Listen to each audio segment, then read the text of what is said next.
Welcome back, my fellow agents. It is I, the host of Xenorama, the podcast of heroes and monsters, and also the publisher and editor and writer of Xenorama, the journal of heroes and monsters, available on Amazon. And that is not the end of the plug. This episode is going to be, well, it was going to be an unboxing, but since I got the box on Thursday and it's now Saturday, we're just going to have a little show and tell here. It is a little self-serving, I know, because it is going to be about Xenorama the magazine or book. I don't know, whatever you call it. So we're just going to go through this. I've got several issues here, and we'll go through them in chronological order. They're not all in the same order, but most of them. But we're going to start out with this color edition of Kikaider, the Android of Justice, and his brother Zero One. Also, you'll see Metaldar and some cartoon versions of them. This was originally published back in, let me look here, 2022. It's issue 46. 46 there. So, and it was published in 2022 as a black and white, and then I redid it recently as a color one, since it was long enough. Kikaider is one of my favorite Japanese shows. I've talked about it. Thank you to seeing it in Famous Monsters 114. As I said, I told this story that I mistakenly thought it was a giant hero show like Ultraman, and that's some foreshadowing for later on in this episode. But it wasn't. So it's got a digest. It's digest size. It's got an episode guide, just short little blurbs. And just what I love about the show. And then we go to Kikaider 01. And I do use the original spelling, even though in FM 114, that's Famous Monsters, they did say Kikaider, which I somehow, managed to forget. It does say Blue Kong, which that's not what it says. I think they've subtitled it differently, but it sounds to me like he's saying Blue Bulldog, which makes a lot more sense when he's got a collar on and he doesn't look like an ape. Go figure. Kikaider 01, that's the sequel. There's the 9 DVDs from Generation Kikaider in Hawaii. I believe that Discotheque is releasing the whole show on Blu-ray. I may double dip for that. I love the show. My good friend August Ragoni did much work on these things, so I'll probably keep them all, DVD and Blu-ray. And he also worked on, of course, the Kikaider 01 set, which we'll get to. This is Etsuko Shiomi, who was the warrior princess, or the dragon princess before there was a warrior princess. And she played Bijinder. And then just some great, look at the color. Just looks really nice, I think. So we get to that, and then there's the musical soundtrack. The songs are all pretty darn great. And I don't know, that must be the DVD set from way back when. So we get the episode guide as well. And then Shinseki Ikeda, he passed away long before I finished this, but he was Ichiro, which means first son. Now then we go into Metaldar, which is Chojinki Metaldar, a super machine Metaldar, or some have transliterated it as Manchine, which is all right. And I watched that one for the first time through, and it was pretty darn good, even though it's pretty obviously it's a remake of Kikaider. It's not been released in this country officially, but if you know where to find it, you know where to find it. Then we talk about Mechanical Violator Hakaider. Hakaider was the bad guy in the first 2 series. This is a very, very loose remake done by Keita Amamiya, who did Chojin, the Birdman, Jetman, Sentai Jet, Super Sentai Jetman, which is highly regarded. It's quite good, but this is a little too. I don't know. I didn't care for it. It was 51 minutes, and then there's a director's cut for 77 minutes, and it's too long. Well, that's just me. Then there's the Kikaida, the animation, which was okay. It tried too hard to be important. Blah blah blah. The sequel, which was really the next 4 episodes of the first one, and that's got the downer of an ending. Then they meet Kikaider meets Jiro himself. Kikaider meets Inazuman. Another that was a little that was fun. It's 29 minutes. And finally, in 2014 they did a reboot, a movie called Kikaider Reboot, which was I enjoyed quite a bit. Anyway, I'm going over this far too much. There's the 01 DVD set, and if they put it out on Blu-ray, I might get that as well. So that's number 46. The next one we got, in a separate package of all things, was, speaking of Japanese heroes, Kamen Rider V3. I just needed a copy because I gave this one away. It's all in black and white. I haven't redone it in color. I could, though. Wouldn't be too bad, but it's only in color. You have to have 72 pages for Amazon to print it, and this is not. But Kikaider V3 is Kamen Rider V3 is a wonderful show. It's highly regarded as the best Kamen Rider, though it seems a little unfinished at the end. And we just talk about the movies, and then the Frankenstein Super Rider V3 against the devil, or Frankenstein's Kung Fu Monster in German. They have a thing about Frankenstein over there in Germany. It's good. All right. I've got an itch here. Sorry. And next is the color version. It's Zorro. What did I write here? The Many Swords of Zorro, using the Three Swords of Zorro Italian movie poster, at least part of it. And it's Solamente Zorro, because I did a bigger issue in black and white earlier on, and then I wanted to just do a color one, just featuring Zorro. My favorite Zorro movie from 1975, starring Alain Delon, the late Alain Delon, who was great. And then we talk about all kinds of Zorros from the. Well, I did it in alphabetical order, so we get a cartoon Zorro at first, Hercules and the Masked Rider, which really, honestly, isn't about Zorro, but it's close enough. The Mark of Zorro from 1920 with Douglas Fairbanks, an excellent movie.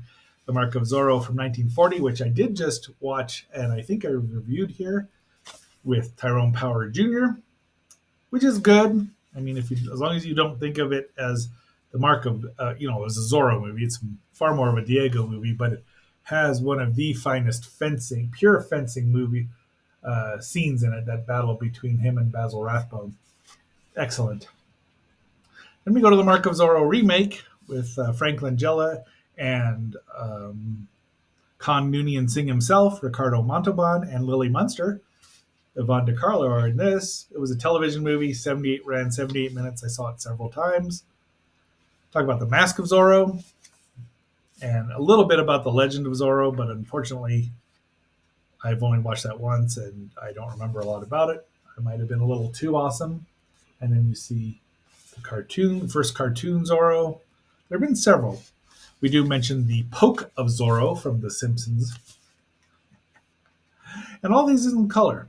So we finally get to Zorro, which is the Alain Delon movie, and I talk a lot about it because obviously it's my favorite. Both Zorro television series. There's Duncan Regier with Andre the Giant, the late Andre the Giant. We also do talk about the wonderful guy William Zorro. It's just, and even Zorro the Gay Blade, which I liked a lot more than I thought I would. And there's a couple more cartoons. We talk about Zorro's Fighting Legion. It's really good. All in color. Well, except for where it's black and white, because that just happens. And then an all-new issue.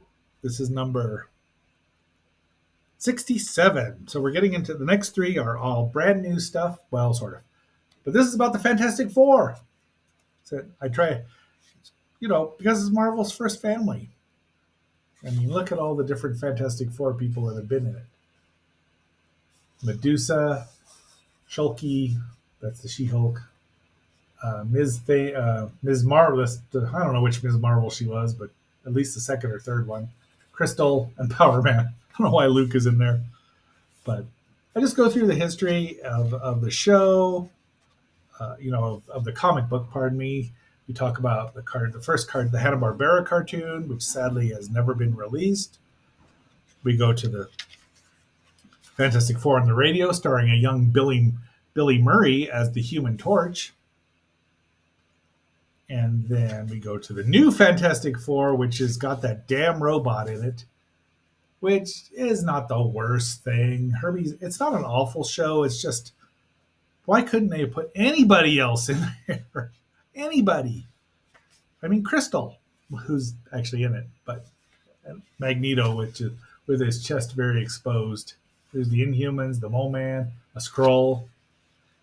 That's Ted Cassidy, who's doing the voice of the Thing of Benjamin Grimm. I don't remember if we ever do see the entire. Let's see who else is in there. Mike Road, Mike Road. Seven here has put in Mike Rhodes, and it's Mike Road. Ginny Tyler, Frank Welker, a bunch of great people doing the voice acting. The storyboards were by Jack the King Kirby, and a lot of it was written by Stan Lee and Roy Thomas. So it's probably pretty close to what the FF would have been, except for the robot. We talk about the Thing and the Thing Ring, which I can't even. Then we go into the next couple of Fantastic Four movie or shows, and then the Fantastic Four movies we go into, as that's signed to me by a couple of the stars there. And and then Doctor Doom. Then we talk about the rest of the movies, which, bleh. I mean, when the 1990 movie, or 94, pardon me, was never released, but they did do a press junket, and they were so happy and excited. And then we find out it was never going to be related. Here's the newest cast, at least in their human forms. Not these boneheads. This was horrible. I tried to hide that. But that's the newest cast. I hope it's good. Apparently it's going to be a period piece and then no origin movie. We can only help. Oh, and I managed to get WandaVision mentioned. Since Agatha Harkness started out in the Fantastic Four, and since that show just started, we may review that. I haven't watched it yet. I highly recommend Doomed, the story about the 1994 movie. And then there's a couple other books in here, some action figures. That's Fantastic Four. I gotta hurry it up. I've only got 2 left. Number 68 is Godzilla versus the Thing. And you can just hear the Godzilla music playing now, can't you? So this is a wonderful. I think this is one of the best issues of Xenorama that we've done. All the contributors here were great. I mean, you get this. Blake Matthews and Brian C. Kuriawa. I hope I said that right. And Jim Walsh just supplied wonderful, wonderful, wonderful articles. By the way, I'm always open to articles. If you see this on Facebook, whatever, just message me. I'll be happy to talk to you about it. And before I forget, we get to this last one here. Please like, share, subscribe, vote in the poll, leave a comment. And if you're watching this on YouTube, please watch just for a couple more minutes. We'd really appreciate it. It'll help the algorithm. So it's full of nice, full color pictures and some black and white ones here and there. Behind the scenes, old TV ads. I just really think this came together really well. So they're all available on Amazon. All of them. Back to number 15. And finally, the newest issue, which is I did a superhero issue with Ultraman and just did one, and then did one in black and white just about Ultraman. And recently, we've got the full color one, issue 69, dude. So I'm really happy with this one, how it came out. Got an episode guide, top 5 favorite aliens. It's just a fun little show. That would be Zareb and Dada, the alien Dada. We also got top 5 favorite monsters. Talk about the weapons. I don't know. You recognize this one there? It's called Jiras, or in the Japanese dub, and Kira in the US dub. So go figure. I talk about how I met Ultraman, um, who the actors are, and it's just and it's full color. Look, Japanese Giants, a great magazine to have. That's not Japanese Giants. That's the Japanese Fantasy Film Journal, pronounced JFFJ. Wonder where I got that from. Xenorama.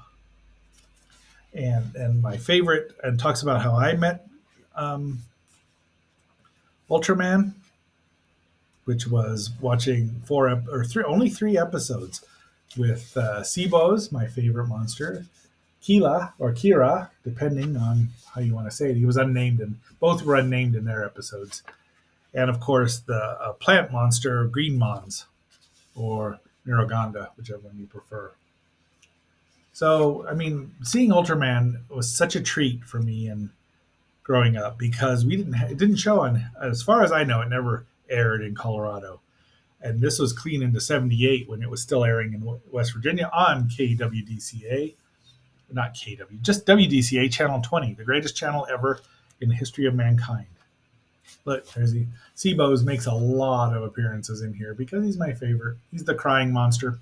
He came from outer space. Buy it. It's not expensive, and it's well worth the money. So there's our 6 issues, and we're up to number 69. I'm working on several more. We're trying to get some more anniversary issues out. Monster, or not, Ghidorah the Three-Headed Monster and Godzilla King of the Monster. Well, Godzilla / Godzilla King of the Monsters, because that's still an anniversary year. Johnny Quest's anniversary year. Land of the Lost has an anniversary year. I don't know if they're all going to make it. So we're going to do our best, but we do appreciate your support. It's not always just about Japanese stuff, although a lot of it is. But, Johnny Quest isn't, and Land of the Lost isn't. Working on a Herculoids redo. What do you want? So, agents, this has been our episode for Saturday night. I'm going to go tune in some Three Stooges and Svengoolie. So until our next assignment, just remember policy. And this is X7 signing off.